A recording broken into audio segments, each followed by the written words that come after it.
তো নমস্কার, সবাইকে স্বাগত আজকের ক্লাসে। আজকে আমরা কারেন্ট ইলেকট্রিসিটি নিয়ে কিছু জানবো, তথ্য। তো শুরু করা যাক, চলো দেখা যাক। যে একটা পরিবাহী নেওয়া হলো, এটা একটা পরিবাহী। কারেন্ট কিভাবে তৈরি হয় সেটা বুঝতে হবে। এই পরিবাহীটা ধাতুর তৈরি হবে। ধাতুর তৈরি হলে ধাতুর মধ্যে জানো যে মুক্ত ইলেকট্রন বেশি থাকে, এগুলো মুক্ত ইলেকট্রন। এই মুক্ত ইলেকট্রনগুলো বেশি থাকে। এবারে বলছে যখন এর মধ্যে বাইরে থেকে বিভব প্রভেদ, পরিবাহী দুই প্রান্তে বিভব পার্থক্য সৃষ্টি করা হবে, তখন সেই পরিবাহীর মধ্যে একটা ইলেকট্রিক ফিল্ড তৈরি হবে। ইলেকট্রিক ফিল্ড এদিকে তৈরি হলো। ইলেকট্রিক ফিল্ডের জন্য এই ইলেকট্রনগুলো ইলেকট্রিক ফিল্ডের দিকে মুভ করতে থাকবে। তার মানে ইলেকট্রিক ফিল্ডের জন্য ইলেকট্রনগুলো এই দিকে যাবে, ইলেকট্রনগুলো সব এইদিকে যাবে, নেগেটিভ থেকে পজিটিভের দিকে নিয়ে, নেগেটিভ থেকে পজিটিভের দিকে যাবে। আর যেহেতু ইলেকট্রনগুলো এইদিকে যাচ্ছে আর কারেন্টটা এই তড়িতের এই আধানগুলো প্রবাহের ফলে একটা কারেন্ট তৈরি হবে, এই কারেন্টটা পজিটিভ থেকে নেগেটিভের দিকে যাবে।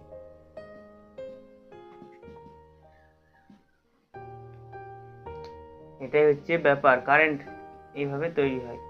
এবারে ডেফিনেশনটা বলছে যে প্রতি একক সময়ে প্রতি একক প্রস্থচ্ছেদের মধ্য দিয়ে আধানের পরিবহনের হারকে বলা হয় কারেন্ট বা তড়িৎ। মানে I সমান Q/T, I সমান dQ/dt dI। এনি ইনস্ট্যান্টেনিয়াস টাইমে প্রতি একক প্রস্থচ্ছেদের মধ্যে দিয়ে যে আধান পরিবহন হয় তাকে বলা হয় কারেন্ট। এবারে একক, ইউনিট কি বলছে? ইউনিট হচ্ছে অ্যাম্পিয়ার। সর্বজনীন একক হচ্ছে অ্যাম্পিয়ার। 1 অ্যাম্পিয়ার সমান I সমান Q/T জানি। এই আধানের একক হচ্ছে কুলম, 1 কুলম। আর সময়ের একক হচ্ছে সেকেন্ড। মানে অ্যাম্পিয়ার হচ্ছে কুলম পার সেকেন্ড সমান অ্যাম্পিয়ার বলা যেতে পারে। তাহলে বলছে প্রতি একক সময়ে যে পরিমাণ আধান পরিবহন হয় তাকে বলা হয় কারেন্ট, অ্যাম্পিয়ার। 1 ampere current. তাহলে 1 অ্যাম্পিয়ার কাকে বলা হয়? 1 অ্যাম্পিয়ার প্রবাহ কোনো পরিবাহীর মধ্যে প্রতি সেকেন্ড আধান পরিবহনের হারকে বলা হয় 1 অ্যাম্পিয়ার। দিক, ডাইরেকশন, প্রচলিত প্রথা অনুযায়ী পজিটিভ থেকে নেগেটিভের দিক, ডাইরেকশনটা পজিটিভ টু নেগেটিভ ডাইরেকশনটা হবে কারেন্টের দিক, আর উল্টোটা হবে ইলেকট্রন প্রবাহের দিক। চলো নেক্সট পার্টে যাওয়া যাক। তো এবারে আসবো কারেন্ট। এবার কারেন্টের প্রকারভেদ। কারেন্ট কত রকমের হয়? আমরা জানি কারেন্ট দু রকমের, একটা হচ্ছে ডিসি আর একটা হচ্ছে AC. DC for direct current, AC for alternating current. DC হচ্ছে যে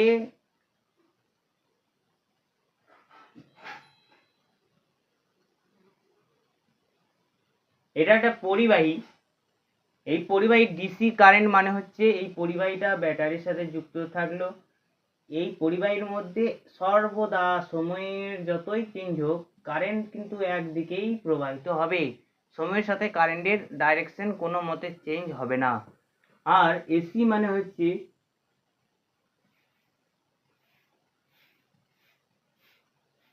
এটা একটা বাইরে থেকে সোর্স দিলাম, যেখানে সময়ের সঙ্গে এটা কারেন্টের ডাইরেকশনটা চেঞ্জ হতে পারে। এটা t1 সময়ে এদিকে যাচ্ছে, t2 সময়ে এদিকে যাবে, আবার t3 সময়ে এদিকে যাবে। এইভাবে কারেন্টটা সময়ের সঙ্গে চেঞ্জ হতে থাকবে। এই ধরনের কারেন্টকে বলা হবে এসি কারেন্ট। এইবারে ডিসি কারেন্টের কার্ভটা হয়ে যায় এইভাবে, স্ট্রেট লাইন, সময়ের সাথে কোনো চেঞ্জ নাই কারেন্টের ডাইরেকশন। আর এসি কারেন্টের কার্ভটা হয়ে যায় এইভাবে, একবার পজিটিভে আসে একবার নেগেটিভে আসে, একবার পজিটিভ একবার নেগেটিভ, মানে ডাইরেকশনটা একবার পজিটিভ দিকে একবার নেগেটিভ ডাইরেকশন, মানে ডাইরেকশনটা সর্বদা চেঞ্জ হচ্ছে। এইটা হচ্ছে এসি কারেন্টের কার্ভ। তোমরা দেখতে পাবে না হয়তো নিচের কার্ভটা, একবার দেখিয়ে দিলাম, দেখো এইভাবে ডিসি কারেন্ট এসি কারেন্ট হলো। চলো এবারে ওহমসের সূত্রটা দেখা যাক। তো চলো এবারে দেখা যাক সমপ্রবাহ আর পরিবর্তী প্রবাহের মধ্যে পার্থক্য।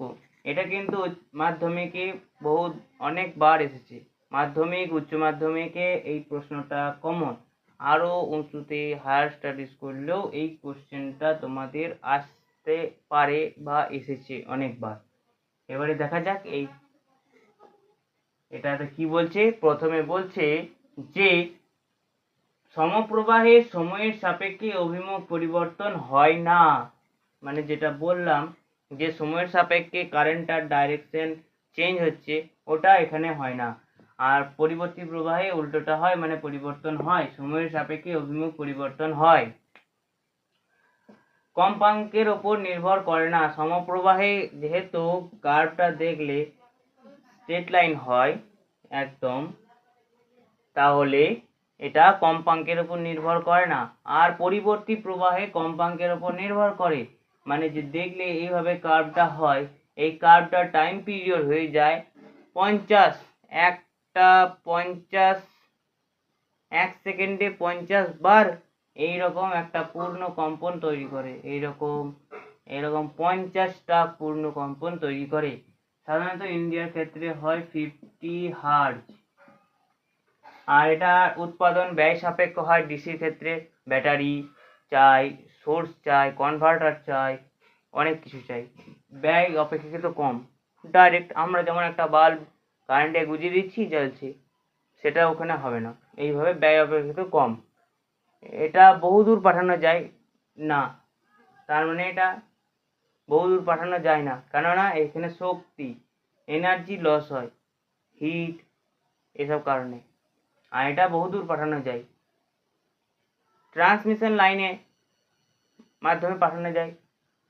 যেমন ভোল্টেজটা বাড়িয়ে দেয়, তাহলে কারেন্টটা কমে যায়, তাহলে এনার্জি লসটা কম হয়, এইভাবে বহুদূর পর্যন্ত পাঠানো যায়। ডিস্ট্রিবিউশন ট্রান্সফরমার হয়, step up transformer, step down transformer, এসব ভাবে বহুদূর পাঠানো যায়।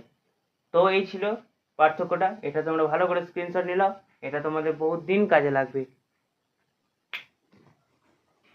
চলো এবার আছে ওহমসের সূত্র।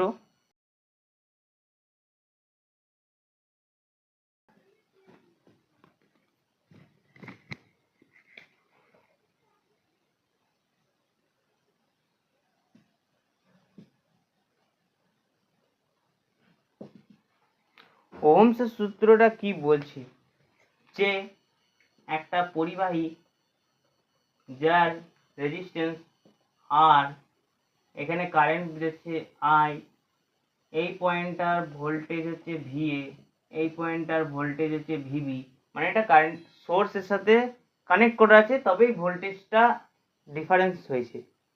ভোল্টেজ ডিফারেন্স ভি সমান ভিএ মাইনাস ভিবি। কেননা ভিএ মাইনাস ভিবি কেন হলো, কারণ কারেন্ট হাই পোটেনশিয়াল থেকে লো পোটেনশিয়ালের দিকে যায়, তাই ভিএ মাইনাস ভিবি হচ্ছে ভোল্টেজ ডিফারেন্স। আর আই হচ্ছে কারেন্ট, আর আর হচ্ছে পরিবাহীর রোধ। তাহলে ওহমসের সূত্রটা কি বলছে, ওহমসের সূত্রটা বলছে যে উষ্ণতা ও অন্যান্য ভৌত অবস্থা অপরিবর্তিত থাকলে পরিবাহীর মধ্যে প্রবাহ মাত্রা পরিবাহীর দুই প্রান্তের বিভব পার্থক্যের সমানুপাতিক হয়, মানে V A minus VB varies as I. তাহলে ভি ভ্যারিজাস আই মানে উষ্ণতা ও অন্যান্য ভৌত অবস্থা, মানে পরিবাহীটা যদি তৈরি, তারপরে নানান রকম জিনিস যেগুলো স্থির থাকবে, স্থির রেখে পরিবাহীর মধ্যে যে প্রবাহ মাত্রাটা হবে সেটা পরিবাহী দুই প্রান্তের বিভব পার্থক্যের সমানুপাতিক হবে। তাহলে এই প্রপোর্শনালিটিটা ওঠানোর জন্য আর একটা কনস্ট্যান্ট যাকে বলা হয় রেজিস্ট্যান্স, এই রেজিস্ট্যান্স আর কে বলা হয় রেজিস্ট্যান্স। তাহলে ভি সমান আই আর, এটা হচ্ছে ওহমসের সূত্র। ওহমসের সূত্র আর সমান ভি বাই আই, এটা হচ্ছে রেজিস্ট্যান্স বের করা। গ্রাফের মাধ্যমে কিভাবে বের করব? গ্রাফটা হবে ওহমসের সূত্রের ক্ষেত্রে এইরকম, এদিকে হয় আই, এদিকে হয় ভি। তাহলে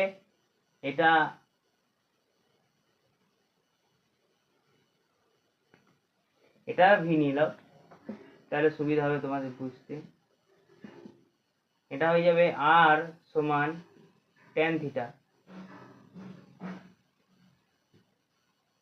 ট্যান থিটা, এটা ভি, এটা আই, তাহলে হয়ে যাবে ভি বাই আই সমান আর। তো এই ছিল ওহমসের সূত্র। তো এবারে আমরা আলোচনা করব রেজিস্ট্যান্স। ওই আরটা, যে আরটা পেলাম ভি সমান আই আর, ওই আরটা নিয়ে এবারে আমরা আলোচনা করব। তো এই আরটা হচ্ছে রেজিস্ট্যান্স,